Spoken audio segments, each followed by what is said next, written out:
2 Timóteo, capítulo 3, versos 16 e 17, texto base do nosso estudo.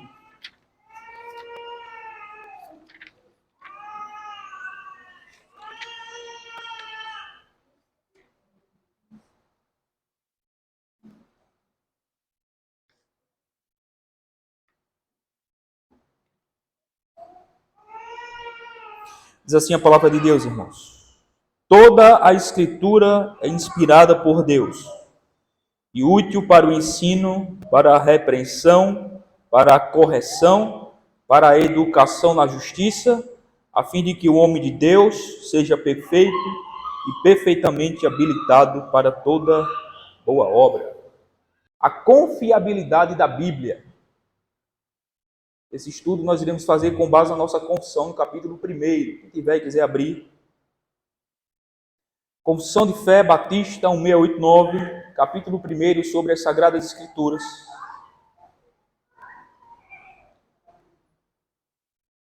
Parágrafo 2 e 3. A confiabilidade da Bíblia. O subtítulo é uma pergunta. Podemos confiar na Bíblia? É, porventura, a Bíblia confiável?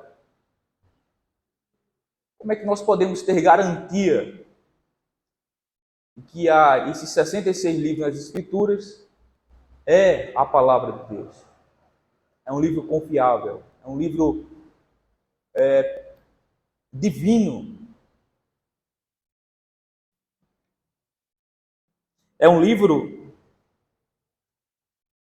semelhante a Cristo, tem as duas naturezas.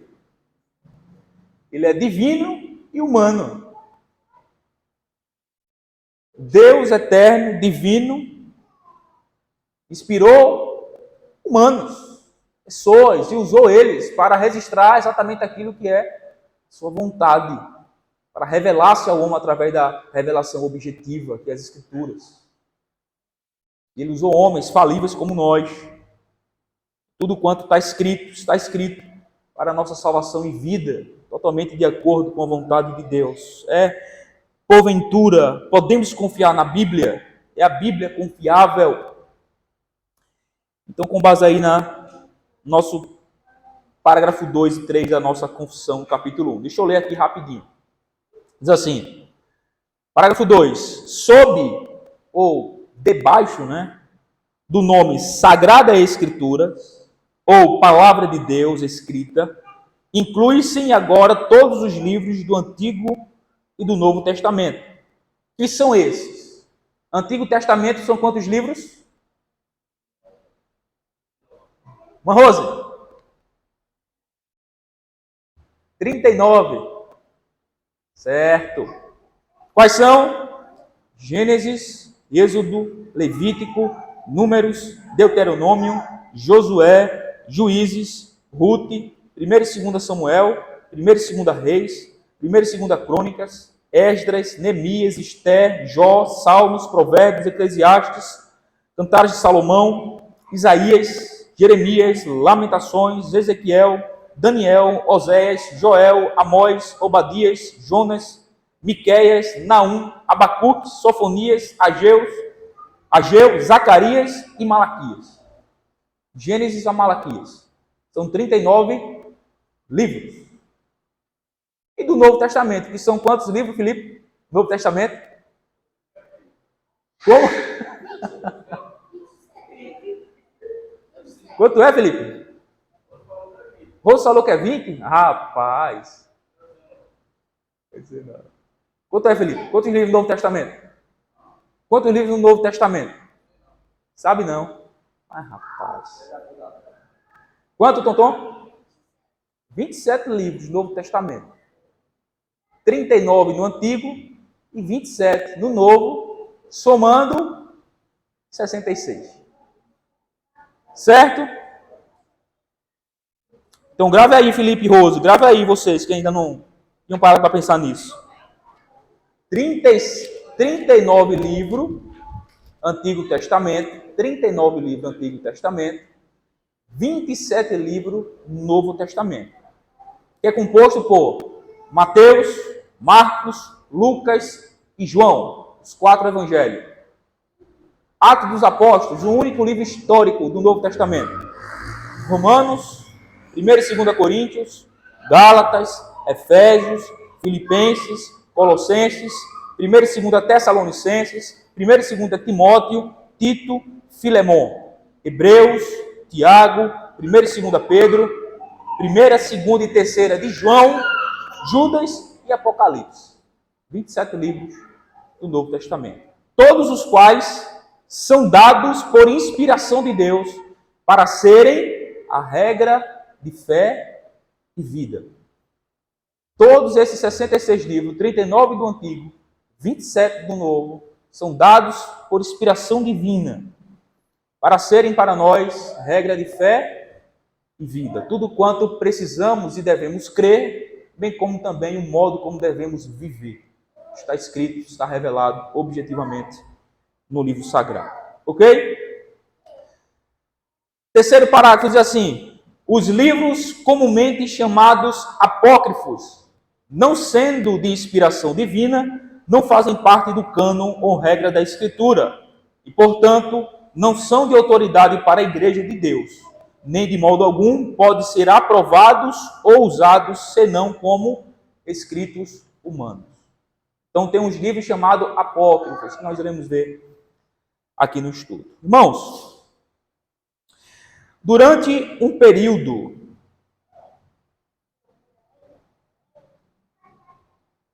primeiro, os apócrifos e os hereges. Os apócrifos e os hereges. Por que só 66 livros? Por que só 66 livros? Por que um cânon? Um cânon é uma medida exata de livros. Por que só 66? Por causa, primeiramente, dos apócrifos, que são, a palavra apócrifo significa oculto, livros ocultos, ou seja, eram livros que circulavam naquele período apostólico, que tinham nomes de personagens conhecidos, porém, a sua autoria era desconhecida, não tinha fundamento histórico que embasava a legalidade de que aquele que recebeu a autoria daquele livro, de fato, era aquele que tinha escrito. Então, por isso que era chamado de apócrifos, livros ocultos. Livros que circulavam, que tinham nome de autores conhecidos, como sendo aqueles que tivessem escrito aquele livro, mas, na verdade, não tinha fundamento histórico, nem embasamento nenhum, para, de fato, confirmar que, de fato, foi aquela pessoa que escreveu. Por isso que era chamado de livros ocultos, livros apócrifos. E o surgimento de hereges, que estavam formando o seu próprio cânon das Escrituras e levando o povo ao erro. Então, por que somente 66 livros? Por que a formação de um cânon? Por duas razões. Por conta dos livros apócrifos, os livros ocultos, e também por conta dos hereges. Os hereges, que estavam formando o seu próprio cânon. Daí surgiu a necessidade de quê? Da igreja reunir-se, analisar os escritos e definir o cânon. Certo? Definir o cânon. E, na verdade, é reconhecer quais livros eram inspirados. Então, irmão, durante um período de 500 anos, 250 antes a 250 depois de Cristo, foram escritas uma quantidade absurda de literatura dos mais variados gêneros. Apocalíptico, profético, sabedorias, as quais foram chamadas de apócrifo, oculto e pseudo-epígrafo, pelo fato de muitos deles levaram o nome dos autores bíblicos. Então eram livros apócrifos, porque eram livros ocultos, e também era chamado de pseudo-epígrafo, porque recebiam nomes de autores bíblicos, só que não tinha fundamento nenhum para confirmar se de fato essas pessoas tinham escrito esses livros. Exemplo desses livros, no Antigo Testamento, tinha Sabedoria de Salomão, livro de sabedoria, tinha Eclesiásticos, outro livro, Tobias, Judite, 4 livros de Macabeus, 1º, 2º, 3º, 4º Macabeus, Baruque, Apocalipse de Moisés, a Ascensão de Moisés, a Ascensão de Isaías, primeiro livro de Enoque, o Testamento dos 12 Patriarcas, e aí vai. São centenas e talvez milhares de livros escritos nesse período de 500 anos. 250 antes, 250 depois de Cristo. Muitos livros circulavam com os nomes de autores bíblicos. No Novo Testamento temos o exemplo de o proto-evangelho de Tiago, o evangelho da infância de Tiago, o evangelho de Tiago, o evangelho de Tomé, livro sobre o nascimento de Maria, evangelho de Judas, evangelho de Nicodemos, Atos de Pedro, Atos de Judas, Atos de Mateus, Carta de Barnabé, Testamento de Jesus, Apocalipse de Pedro, Apocalipse de Estevão, e aí vai. Punhados, centenas de livros escritos com o nome de autores bíblicos. Era chamado de pseudo-epígrafo, ou os livros ocultos, porque, novamente, circulavam com o nome desses autores conhecidos, os personagens conhecidos bíblicos, mas não tinha fundamento histórico nem embasamento nenhum para confirmar se de fato essas pessoas tinham escrito este livro. Mas circulavam, irmãos, uma quantidade enorme de livros com o nome dos autores bíblicos no período apostólico. Esses são os livros, alguns, dos livros apócrifos que circulavam na época, que era altamente lido, consultado, e alguns até ainda no primeiro e segundo século, na metade do segundo século, ainda era considerado livros inspirados, só que depois, quando foi de fato a formação do cânon, deixou de ser considerado e não entrou no cânon. E também o surgimento dos hereges. A primeira, os livros apócrifos, e o surgimento dos hereges. Eu quero aqui destacar dois principais, que viveram no segundo século, lá para o ano, em meados do segundo século, anos 156, 160, por aí, 170, nesse período. O primeiro é Marcião, um homem chamado Marcião. Ele viveu no segundo século, considerado um herege. Ele se intitulava apóstolo e considerava como livros inspirados apenas o Evangelho de Lucas e 10 cartas de Paulo. Então ele forma o seu próprio cânon.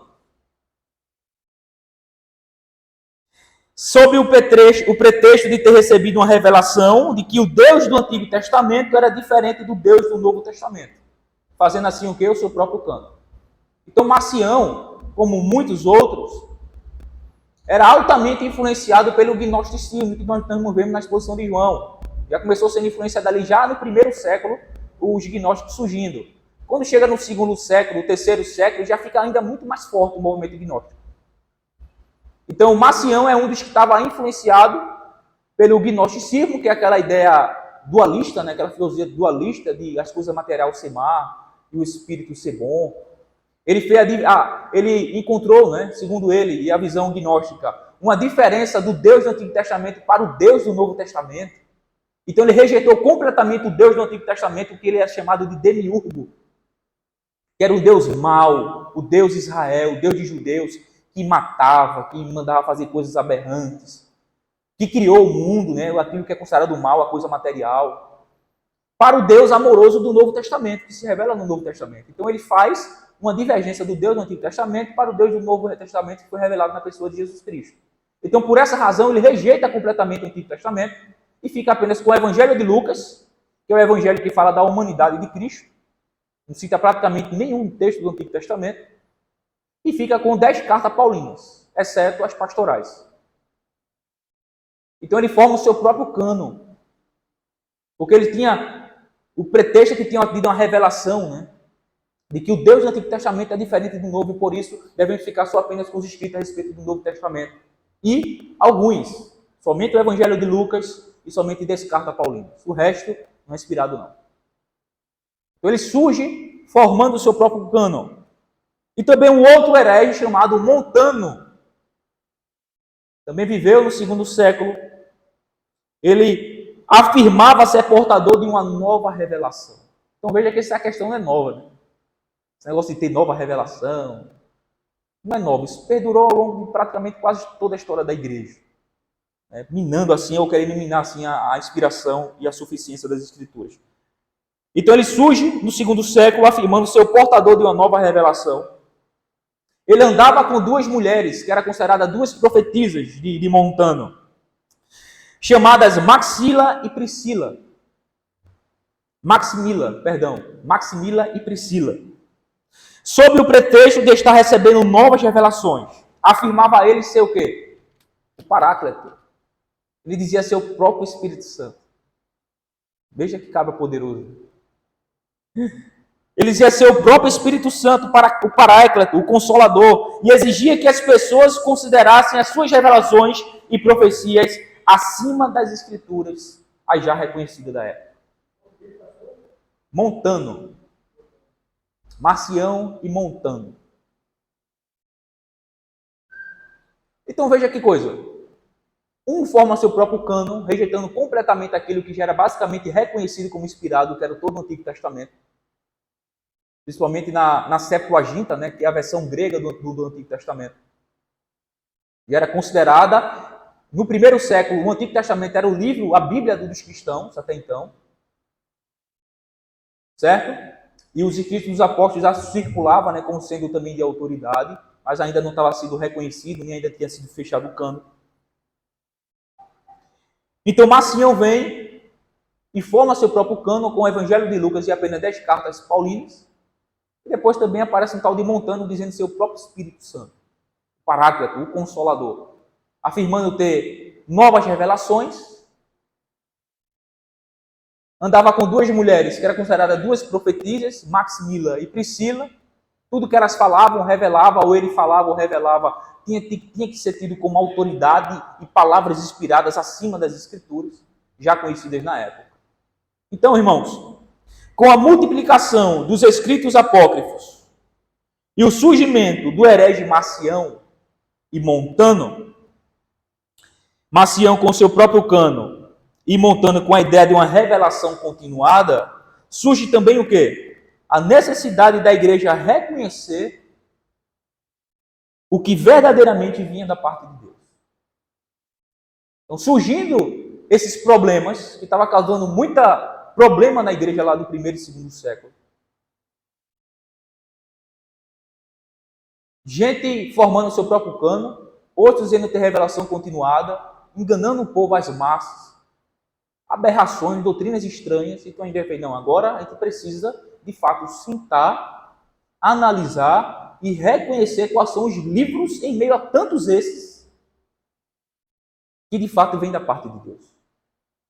Que de fato vêm da parte de Deus. Para que a igreja possa estar fundamentada na doutrina bíblica, da doutrina dos apóstolos, não ser enganado ou levado por qualquer um que arrogue está falando em nome de Deus ou tendo novas revelações. Então surge essa necessidade da igreja reconhecer que verdadeiramente vinha da parte de Deus. Quase escrito vinha da parte de Deus. Então começa aí a formação do cânon. Uma primeira observação a respeito da formação do cânon bíblico, irmãos, é que a igreja não determinou ou selecionou nenhum dos livros. Essa é a primeira coisa que a gente precisa entender. A igreja não determinou ou selecionou nenhum dos livros. Ela apenas reconheceu quais livros vinham da parte de Deus. Quais os livros eram inspirados. Então faz toda a diferença. Faz toda a diferença. Porque os católicos têm a igreja acima das Escrituras. Certo? Só que não é a igreja que determina o que é a Escritura. Não é a igreja. A Escritura ela se revela e sobressai sobre qualquer outro escrito humano. Então a igreja apenas reconhece quais livros vêm da parte de Deus. Isso é um grande divisor de águas entre católicos e protestantes. Né? Os católicos dizem que a autoridade, as três autoridades que eles têm, a igreja, o clero, né, o alto clero, o papa, as escrituras e a tradição.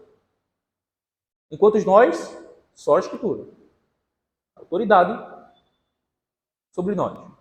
Por quê? Porque não somos nós que determinamos o que é a Bíblia, o que é a palavra de Deus. certo? Mas nós somos regidos por ela e não regemos ela, como a Igreja Católica praticamente acredita, de que é a Igreja que está sobre as Escrituras, porque foi ela, segundo os católicos, que a deu, a Igreja que a deu a Escritura. Mas nós não. Então a primeira coisa que precisamos entender é que a Igreja não determinou ou selecionou qualquer livro. Ela apenas reconheceu, no meio de tantos aqueles que circulavam, quais livros verdadeiramente eram aqueles que vinham da parte de Deus, os inspirados. Certo? Quero fazer aqui uma citação de Calvino. Ele diz assim: nada, portanto, pode ser mais absurdo do que a ficção de que o poder de julgar as Escrituras está na Igreja. E que de seu aceno depende sua certeza. Então Calvino já começa.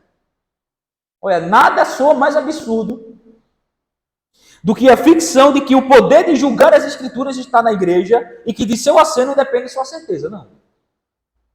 Isso é absurdo achar dessa forma. É aquela ideia do catolicismo, né? Colocar a Igreja acima das Escrituras. Pois é.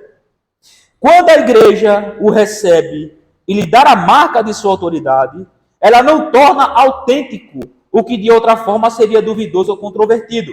Mas, reconhecendo como verdade de Deus, ela, como nos limites do dever, mostra sua reverência por um assentimento inabalável. Então a igreja reconhece quais ditos vêm da parte de Deus. Quanto à pergunta, como podemos ser persuadidos de que veio de Deus sem recorrer a um decreto da igreja? É exatamente o mesmo que se nos perguntasse, como aprenderemos a distinguir a luz das trevas, o branco do preto, o doce do amargo? As Escrituras mostram claramente sua verdade, como o branco e o preto em sua cor, doce e amargo em seu paladar. Qual é o argumento de Calvino? As Escrituras é algo totalmente diferente de qualquer escrito humano. Só basta pegar as Escrituras e comparar com qualquer outro livro escrito por homem aí, e você vai ver uma diferença drástica.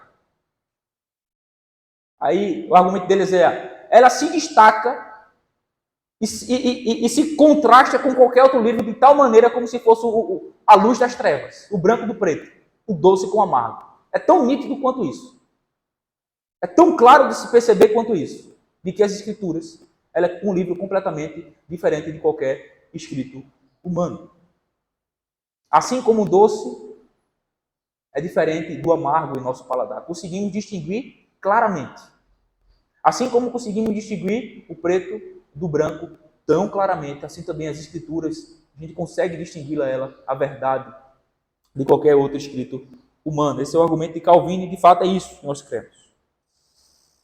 Agora, irmãos, em meio a tantos livros, há uma confusão tremenda, todo mundo arrogando para si revelações, outro formando seu cano, sabe, outro se valendo de escritos apócrifos e tanta coisa acontecendo. Veja que desafio tão grande. Como então a igreja chegou a reconhecer quais livros vinham da parte de Deus? Quais livros vinham da parte de Deus? Quais critérios a igreja usou para reconhecer os livros inspirados? Porque, como a gente acabou de falar, a igreja não selecionou, eu quero esse, eu quero esse, eu quero aquele.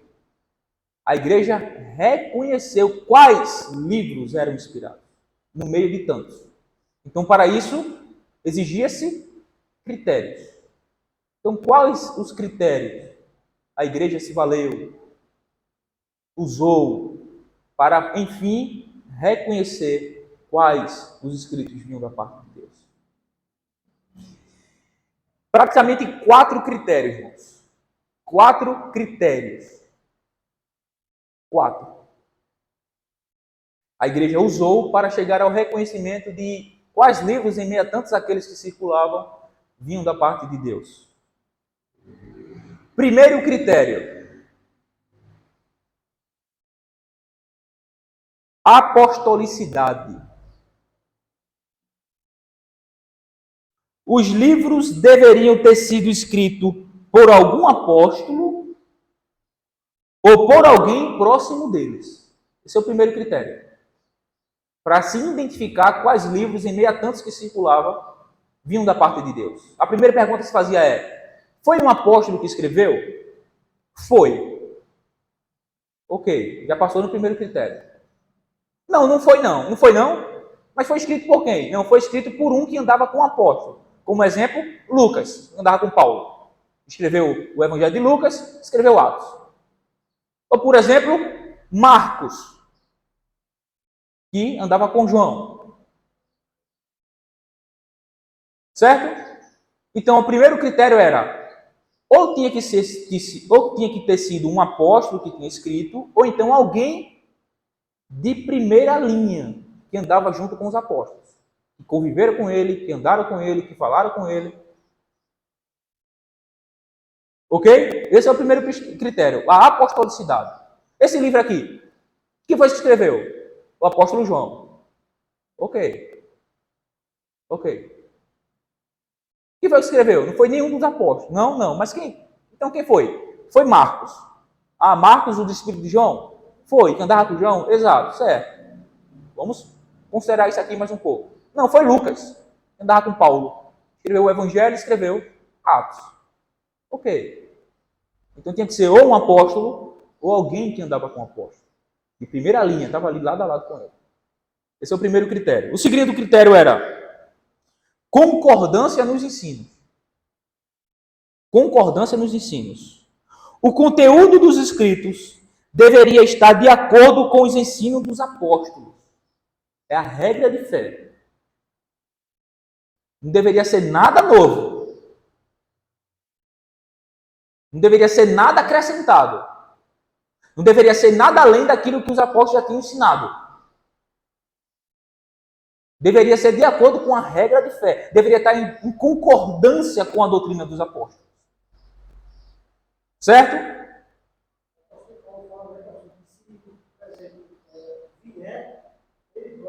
Exato.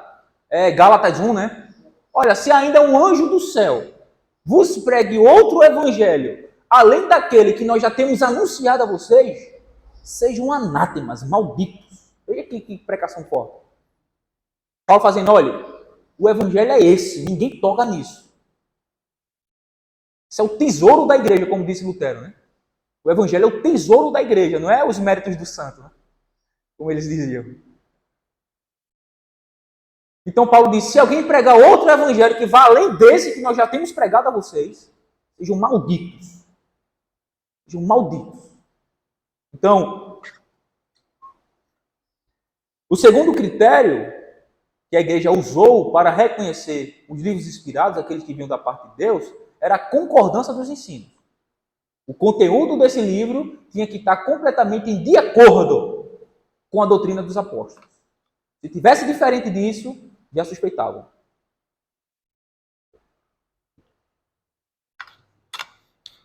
Tinha que estar de acordo com os ensinos dos apóstolos, com a regra de fé. Ok? Então veja, vai começando a se identificar, né? Foi um apóstolo que escreveu? Foi. Ou se não foi, foi alguém que andava com ele. Ok. O conteúdo desse livro está de acordo com a doutrina dos apóstolos? Tá. Ok. Certo? Não, rapaz, ele está falando aqui de que da ascensão de Maria. Puxa, ascensão de Maria, os apóstolos não ensinaram isso, não. Não está de acordo com a regra de fé, não. Então bota isso aí de lado aqui. Não está falando aqui de da ascensão de Moisés, de Apocalipse de Moisés. Não é isso aí, não. Está falando aqui de um evangelho de Tiago. Opa, de Tiago. Mas tem fundamento? Não, é um livro oculto. Ninguém sabe a origem desse livro. Ah, então deixa ele de lado. Certo? Então tinha que estar de acordo com os ensinos. Concordância dos ensinos. A regra de fé, ensino dos apóstolos. Tinha que estar exatamente de acordo com a doutrina dos apóstolos. Não podia estar nada diferente. O terceiro critério. Antiguidade. Antiguidade. A obra real, esse livro aqui, o original,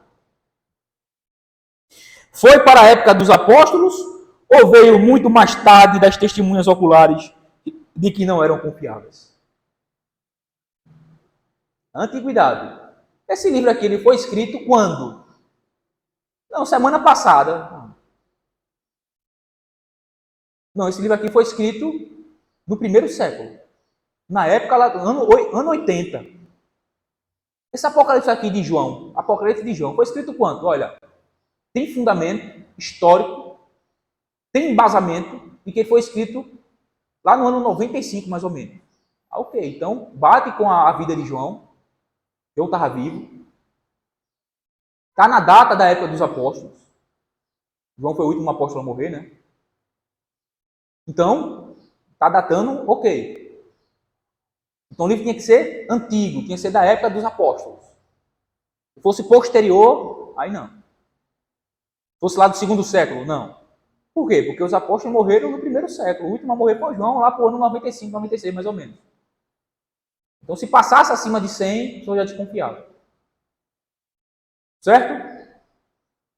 Então, a antiguidade era o terceiro critério. E tinha um quarto e último critério que eles se valiam. Qual era?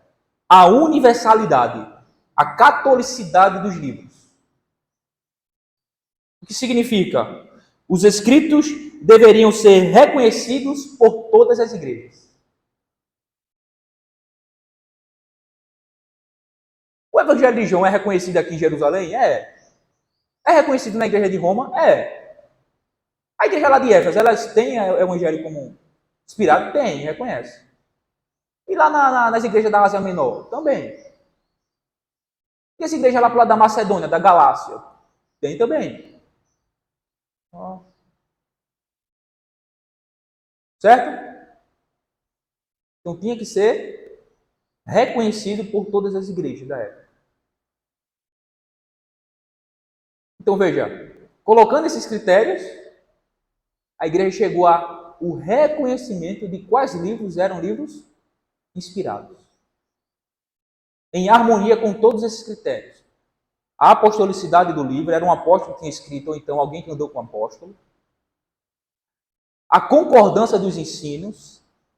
O conteúdo do livro estava de acordo com a doutrina dos apóstolos, com a regra de fé. O livro datava do primeiro século. A antiguidade foi escrito na época dos apóstolos. E o quarto critério, toda a igreja reconhece esse livro. Toda a igreja reconhece esse livro como livro de Deus. Então, desta forma, a igreja chegou ao reconhecimento desses 66 livros.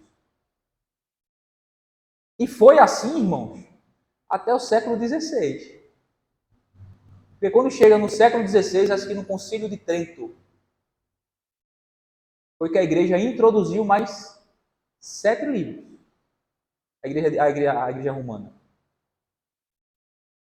Então veja, no século XVI foi que a igreja introduziu mais 7 livros. Judite, Tobias, 1ª e 2ª Macabeus, Eclesiásticos, e mais alguns lá. É tudo do Antigo Testamento, eles introduziram. Sabedorias, né? Sabedoria de Salomão, uma coisa assim. Eu sei que de 66 pulou para 73, a Bíblia Católica, 73 livros. E foi introduzido esses 7 livros já agora no século XVI, na época da Reforma. Conselho de Trento, 1545 a 1563. Foi durou esse concílio, muitos anos, né? Quase 20 anos, 18 anos de conselho. Foi onde a Igreja Católica introduziu mais esses 7 livros. Mas até o século XVI era esse 66 reconhecido e ponto. Então já é desconfiar muito, né? E quando a gente vai ver os conteúdos desse livro, tem muita coisa controversa. Que não está de acordo com o ensino dos apóstolos. E que também não há fundamento histórico nenhum, como sendo um livro escrito pelos autores que de fato recebem os seus nomes. Então esses 4 critérios foram os critérios que a igreja usou para reconhecer, veja, não selecionar, não apontar, eu quero esse, eu quero aquele outro. Não, para reconhecer dentro de todos aqueles que circulavam, quais eram os livros inspirados por Deus. A apostolicidade, os apóstolos teriam que ter sido escritos, ou alguém que andava com os apóstolos. Certo? O conteúdo tinha que ser de acordo com os ensinos dos apóstolos, com a regra de fé. O livro tinha que ser datado do primeiro século, à época dos apóstolos viveram. E também todas as igrejas da época tinham que reconhecer esses livros como sendo livros inspirados. A universalidade dos escritos. Certo? Não sei se eu continuo ou se eu paro. É 11 horas, mas ainda tem muita coisa aqui. Vamos lá falar um pouco agora sobre a inspiração da palavra. O que significa inspirada? Irmãos, no texto que nós lemos em 2 de Timóteo 3, 16, a palavra aí para inspirada, toda a escritura é inspirada por Deus. É uma palavra composta grega. Theos, Deus.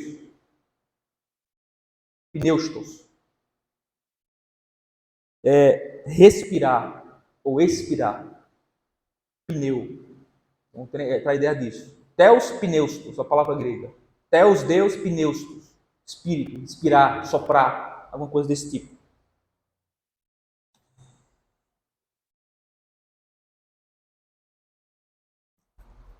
Então, juntando os dois, o que é que nós temos?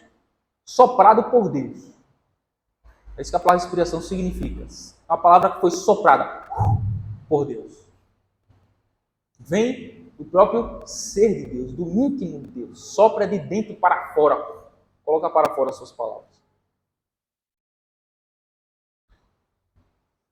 O significado desta palavra é que, assim como quando falamos, expiramos, da mesma forma, toda a Escritura é descrita como a expiração de Deus. Se você começar a falar e colocar a mão na frente da sua boca, você vai ver que sai um ar, um vento. Você sentirá a sua respiração. É exatamente assim que as Escrituras são descritas, inspirada, Deus falando, as palavras saindo. Então é inspirada por Deus, é soprada por Deus.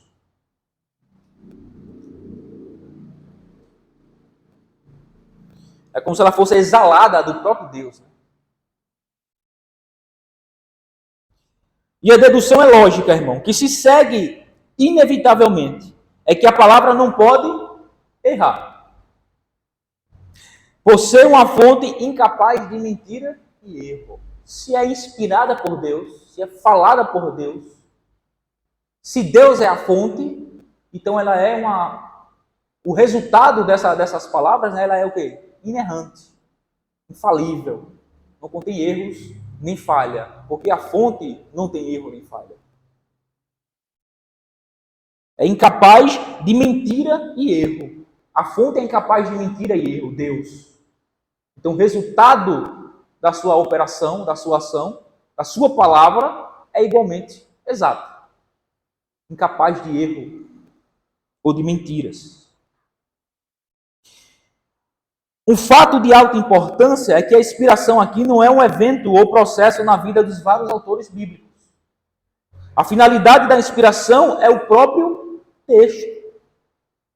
O produto final é o alvo do trabalho sobrenatural de Deus, de forma que é, na sua forma, escrita a verdadeira palavra de Deus. Então, se você ler o texto direitinho, veja o que diz. Toda a Escritura é inspirada. É inspirada o quê? A Escritura, a palavra de Deus. Então, tudo que foi escrito é a verdadeira palavra de Deus. Tem um teólogo chamado Alan. Não eu, mas é outro aqui. Alan Stibes. Acho que é assim que pronuncia o nome dele. Comentando esse livro aqui, esse texto de Timóteo, ele diz assim: quando a palavra inspiração é usada para se referir à Bíblia, muitas vezes pensa-se que descreve uma qualidade pertencente principalmente aos escritores e não aos escritos. Indica que os homens que produziram esses documentos eram homens inspirados. Em contraste com essa ideia, que indubitavelmente tem seu lugar, descobrimos que a escritura empregada, a palavra com esse significado, principalmente para descrever não os escritores, mas as escrituras sagradas. É o que o texto diz, né? Toda a escritura é inspirada. Então a ênfase aqui desse texto não é os autores, os instrumentos por meio do qual Deus usou, mas a ênfase está no produto final, que é a própria escritura, a própria palavra de Deus. As palavras são inspiradas pelo Espírito de Deus, não os próprios autores. O produto que eles escrevem é a escritura, e inspirada por Deus. É um composto que começa com o reconhecimento explícito de Deus como o autor, a inspiração divina, né? Theopneustos. Começa com Deus como sendo o autor. Observe que o que é descrito aqui como Theopneustos, inspirado, é a escritura e não os autores da escritura. O produto que os autores escrevem, seja eles próprios ou por meio de secretários, sabe, tem muitos livros bíblicos que foram escritos por secretários. Os apóstolos ditavam e eles registravam. É o que é soprado por Deus. Então, as escrituras é o que é soprado por Deus. O produto final, a Bíblia Sagrada, as escrituras, as palavras de Deus, é que é inspirada ou soprada pelo próprio Deus. Não é inspirada pelos autores, inspirada pelos próprio Deus. Para resumir, vamos ver aqui a definição de John Frame sobre inspiração. Ele define inspiração como um ato divino que cria uma identidade entre uma palavra divina e uma palavra humana. A inspiração é a doutrina que ensina que, embora seja verdade que os autores humanos escreveram a Bíblia, suas palavras são exatamente o que Deus queria ter. Por inspiração, Deus trabalha misteriosamente com os autores das Escrituras, para que o produto que se torna Escritura seja completamente o que ele queria ter ali. Desta forma, podemos dizer verdadeiramente que a Bíblia é a palavra de Deus. Então, qual a explicação de John Frame para a inspiração? É que Deus, por intermédio dos autores, sopra a sua palavra, não desconsiderando o intelecto dos próprios autores. Quando os autores, os apóstolos, registraram essas palavras, eles não estavam em transe, ou em êxtase, ou como fora de si. Eles estavam completamente em sã consciência. Mas tudo que eles escreveram e registraram era exatamente aquilo que Deus queria ter ali. Porque Deus estava misteriosamente, por intermédio dos autores, ditando a sua palavra.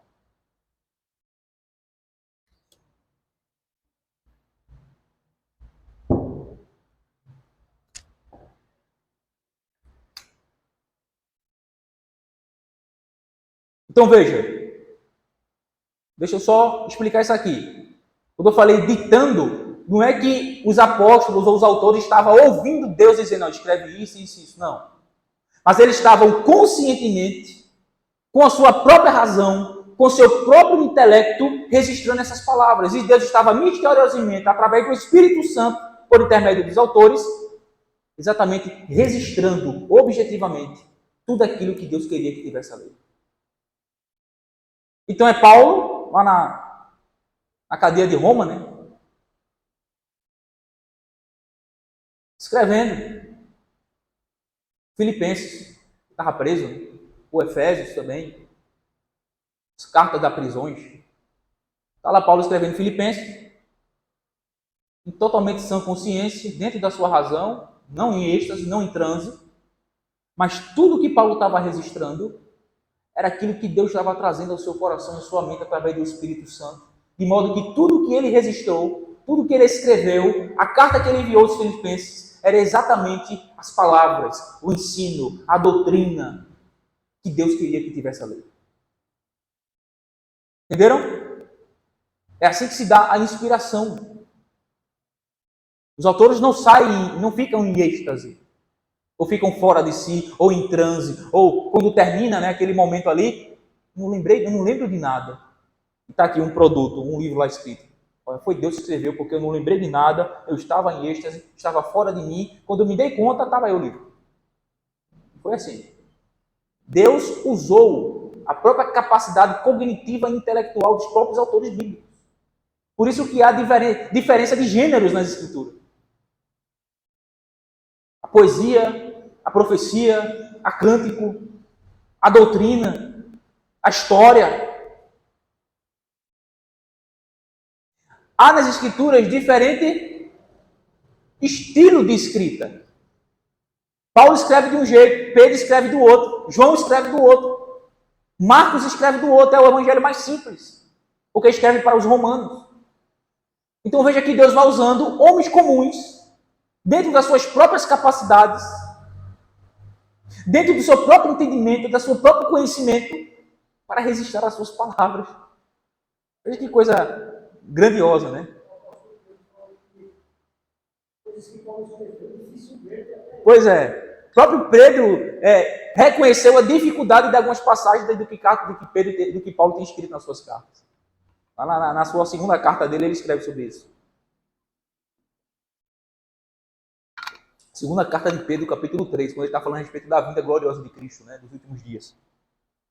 Então ele vai dizer que Paulo tinha escrito sobre alguma coisa a respeito daquilo, e ele disse, eu reconheço que há coisas difíceis de compreender. Então veja, o próprio Pedro está tendo dificuldade de entender algumas questões que Paulo tem escrito em algumas cartas dele. Então veja que Deus usou os homens comuns, dentro das suas próprias capacidades, dentro da sua razão, dentro da sua própria capacidade cognitiva e intelectual, para trazer a revelação da sua vontade. É assim que se dá a inspiração.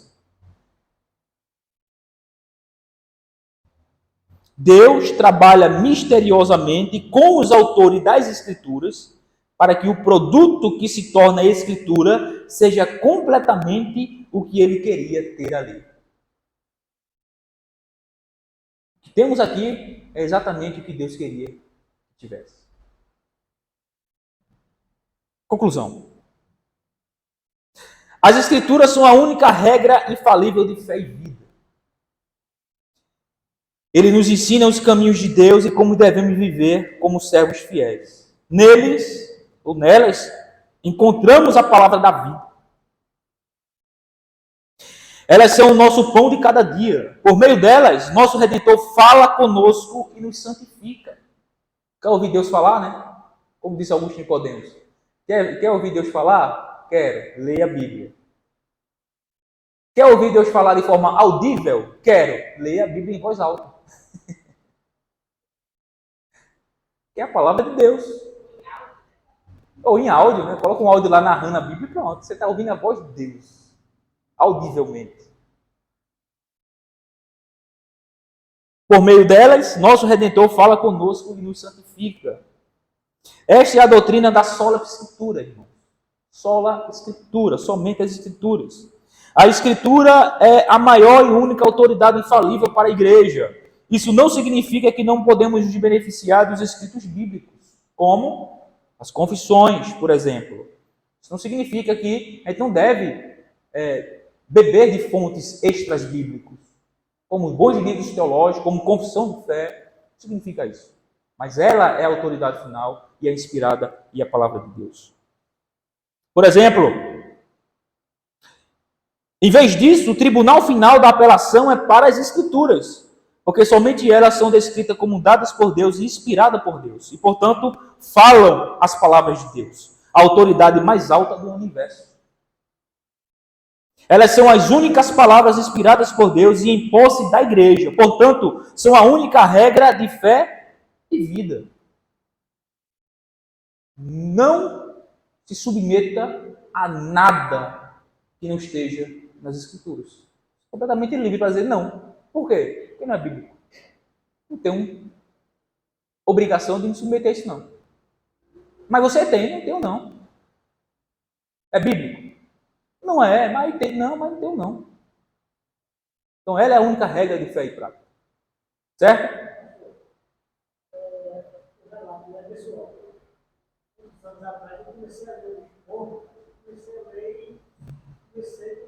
Chegou um pouco que deu uma seta, você conseguia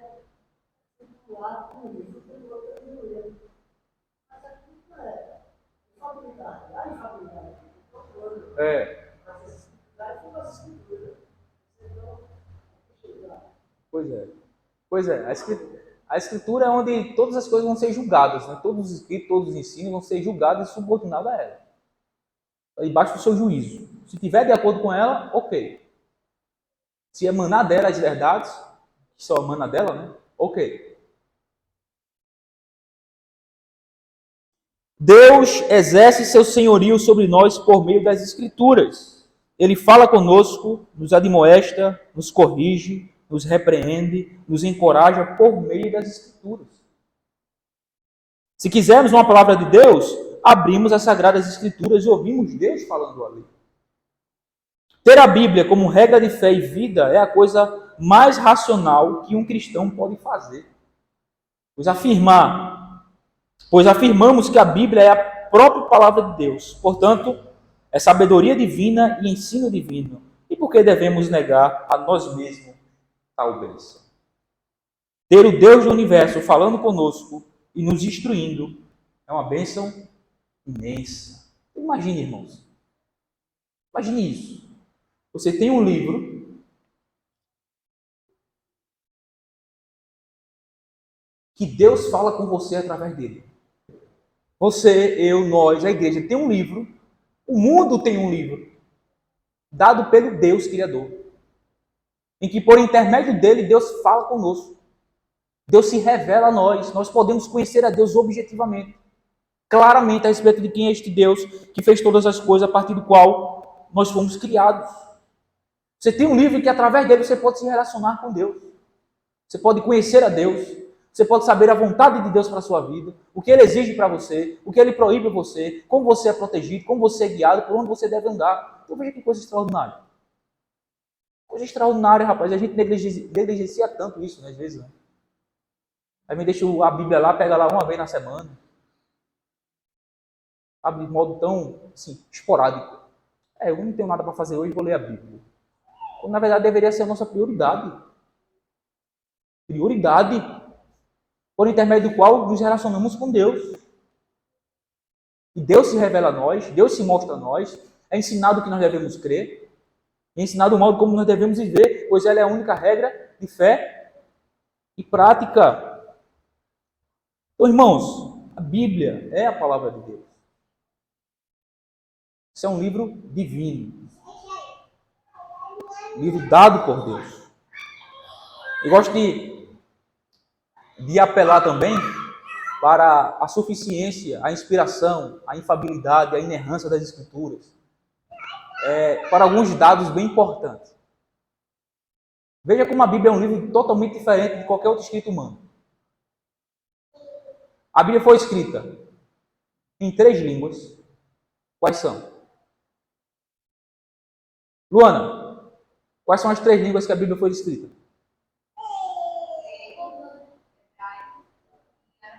Exato. Grego, todo o Novo Testamento.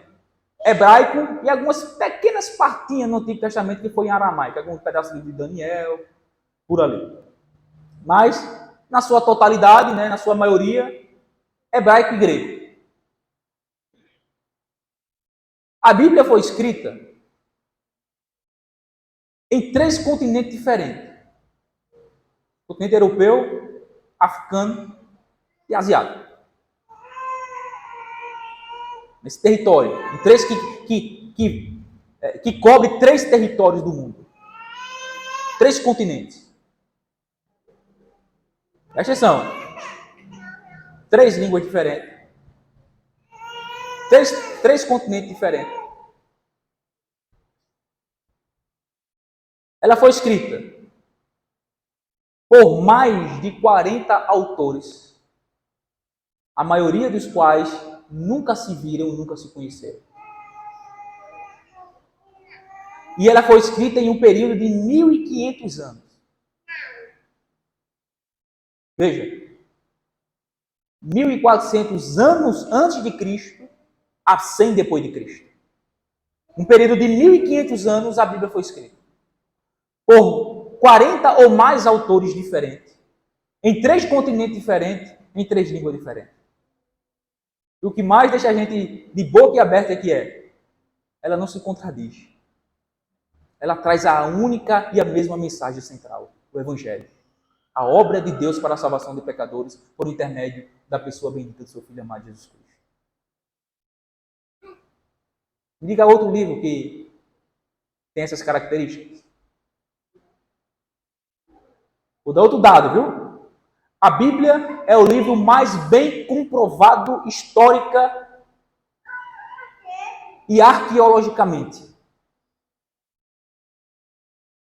Só no Novo Testamento, em grego, tem quase 6.000 cópias achadas.